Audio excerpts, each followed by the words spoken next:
I'd like to welcome all the delegates from different countries who have come here for the summit.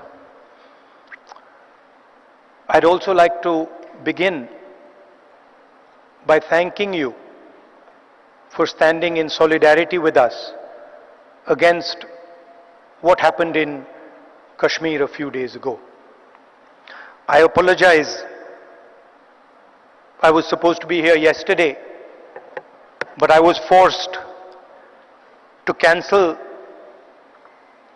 my visit here yesterday because I had to go to Kashmir and meet some of the injured people. I'd also like to thank Revant Reddy ji and the Telangana government for hosting this wonderful summit.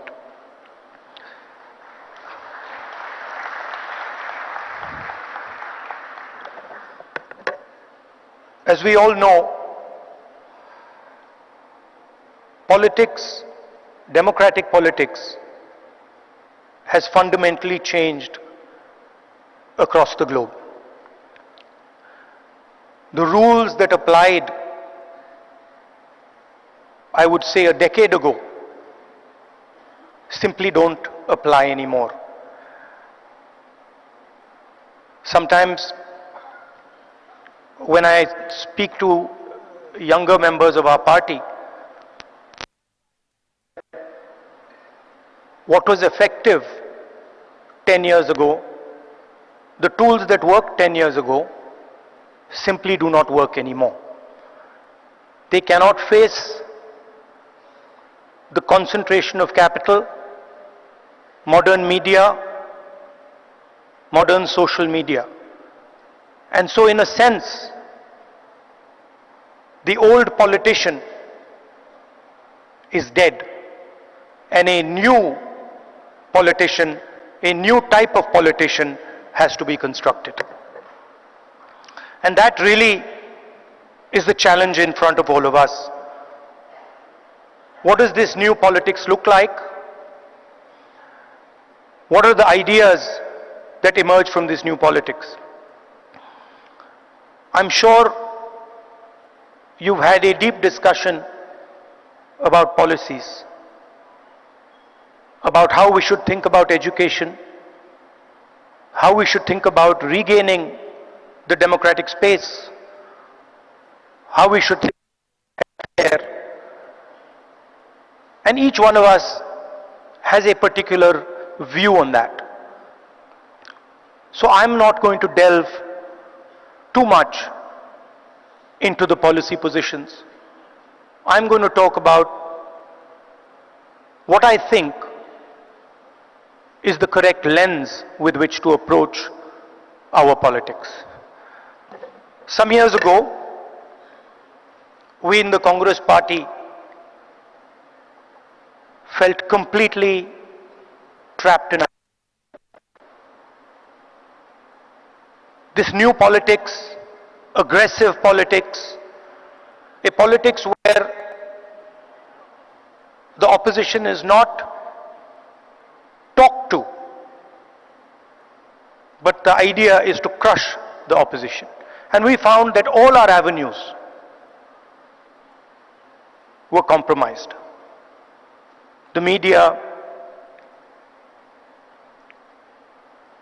the general atmosphere did not allow us to operate the way we would like. And so, we reached back into our history and we decided to walk from Kanyakumari, which is one of the southernmost parts of our country, all the way to Kashmir, where I was yesterday. And I'd like to tell you a little bit about what I and some of my colleagues discovered on that journey. It's not a small walk, 4,000 kilometers. And I don't think we understood quite what we had taken on when we began it. But once we began, there was no way backwards. So we just carried on walking right to the end. And I essentially learned two things from that walk. Our opposition across the world has a monopoly on anger, fear, and hatred. And there is no way that we are ever going to be able to compete with them on anger, fear, and hatred. They are going to outdo us, outmaneuver us, and beat us every single time when it comes to fear, anger, and hatred. So the question is, where and how do we operate? Where are the spaces where we have the advantage? Where are the spaces from which we can build a counter narrative? So the walk started in Kanyakumari, and slowly as it progressed, more and more people started to join this walk. And within 10-15 days, walk would start at 6 in the morning, and we would have thousands and thousands and thousands of people walking with us, pushing us, people trying to come in, and it was something to see. My job was walking and listening to people. And the one rule we had was that anybody, regardless of who he is, who she is, should be able to come to the center of where we were walking and have a conversation with me or the other leaders there. And so we followed this rule rigorously. As we walked, we talked and walked and talked and walked. I suddenly found that it became harder and harder to speak. As politicians, we are trained to do this. We are trained to come on stage and talk. We are trained to tell people what we think.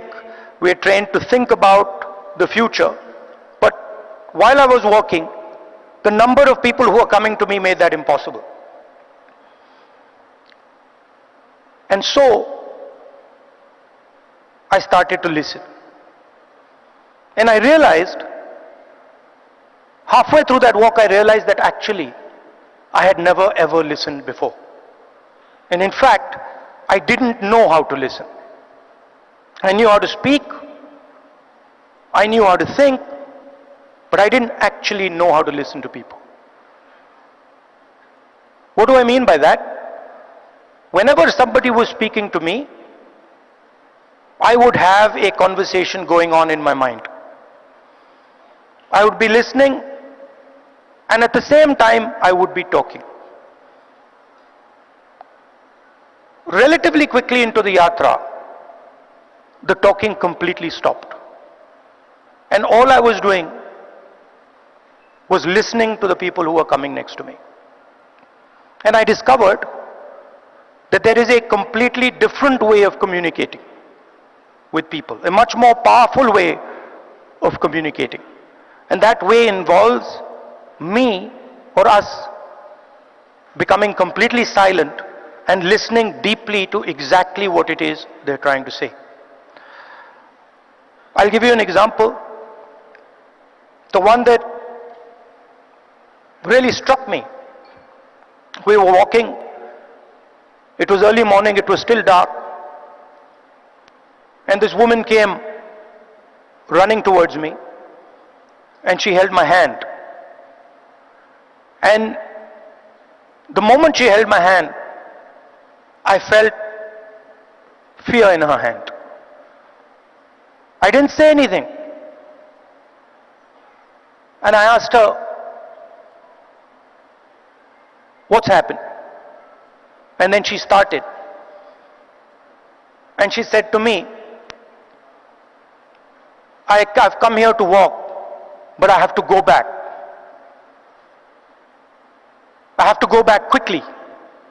I said, why? She said, because my husband is beating me. My husband is thrashing me, and I have come here to this yatra. And then I said to her, I said, what do you want me to do? And she looked at me, she says, I don't want you to do anything. I just want you to know that this is happening to me. And the moment she said that, her hand completely relaxed. And I realized that it was as important for her to be heard, for me to understand and us to understand exactly what it was that she was going through. That was as important as any action we could take. And in 1 second, she transmitted to me what millions and millions of women go through in their homes. So our opposition really does not know how to listen, because they already have all the answers. They know exactly what is supposed to be done. And this is completely flawed, because it is the people who know what has to be done. And if there is one thing that we have failed at with all the social media and all the modern communication methods, it is that we have, as politicians, failed to deeply listen to what our people are trying to tell us. And this is the space where we can really operate, because our opponents have completely vacated this space. They're not there. They don't exist there. The second thing I learned, even more powerful than listening properly, on the yatra, it suddenly struck me, something struck me, that when it comes to people I'm close to, my mother, my sister, my friends, I'm very comfortable using the word love. And it struck me that I've been in politics since 2004. And I never ever used or expressed love to anybody. So I was saying to people that I want to help you. I was working hard to help people, but I was not expressing the reason I was working. And so on the yatra, I started to do so. Little girl came up to me running, and she said, "Uncle, I love you." And I was like, that's interesting. Why have I never said this before? Why have I never used this narrative that is the central narrative and the reason for what I do? And so I started. I would listen, and then I would use the frame of love and affection, and I would tell people that, you know, I love you very much. And something quite amazing started to happen. Till the yatra, I never used the frame of love, and nobody else used the frame of love. So I didn't have people coming up to me and saying, "I love you." And since I started using the frame of love, since I started saying to people these sort of uncomfortable words, that listen, I love you and that's why I do what I do, that's why I work, suddenly they started to respond. And today, in public meetings, on the street, people will stop me and say, "We love you, I love you." And the powerful thing about that is it starts the conversation at a place from where it's very, very easy to operate. Often we think that we are going to connect to people indirectly through policy, through the future. We'll help you with your children's education. We'll help you with finance. And there's a place for that.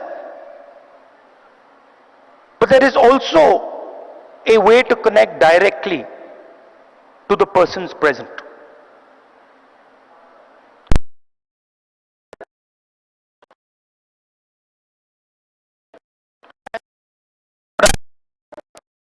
Have affection, have an affection for you.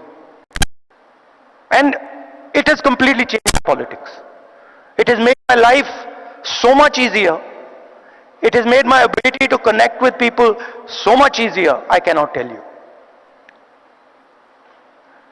On the yatra, we got a slogan. The slogan in Hindi is Nafrat ke bazaar mein mohabbat ki dukaan, which people who understand Hindi will speak, will translate. But what it basically means is that in a marketplace of hatred, you are opening a shop of love. Now, this slogan became very, very powerful in India. The idea that no matter how much hatred someone spreads, the biggest and most powerful way to disrupt them is not to copy them, not to argue with them, not to fight with them, but right in front of their hatred, to place the idea of love and affection. So that, I think, is a framework, a potential framework for our politics. We can disagree on policies. In fact, I'm sure that every single one of us will disagree on some policy matter or the other. But the lens we use, we can all agree on. Their lens is hatred, their lens is fear, their lens is anger. Fear leads to anger, ossified anger is hatred. And our lens should be that which cuts their lens. Our lens should be love, our lens should be affection, and our lens should be listening to the wishes and the will of the people we are supposed to represent. I'd like to thank all of you for coming here. It's an honor for me to listen to what you're saying, to work with you, and I'm confident that this summit will generate the ideas that we need to build a new politics in India and the rest of the world. Thank you very much.